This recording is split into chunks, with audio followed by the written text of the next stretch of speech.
are Family TSRC team ម្នាក់ដែលខ្ញុំលួចស្នេហ៍លួចមានចិនលើគេតែរូបគេមិននឹងចង់សា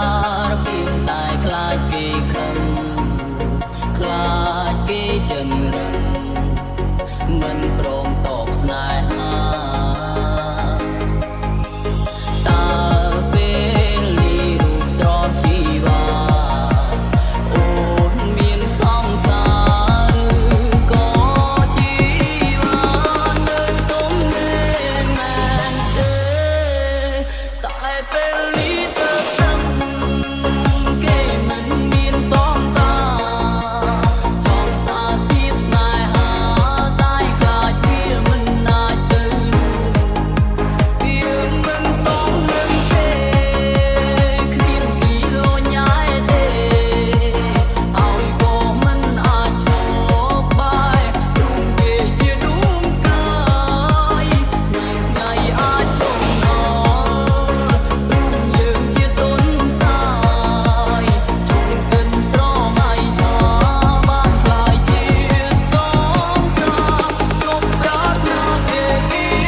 គេរះពូសែនឆ្ងាយឆ្ងាយផុតពីផែនដី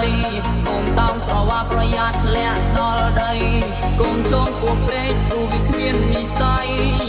គេជាស្រីស្អាតចុះឯងនឹងគឺជាស្អីត្រង់ជាអ្នកចម្រៀងចេញមកមិនទាន់ល្បី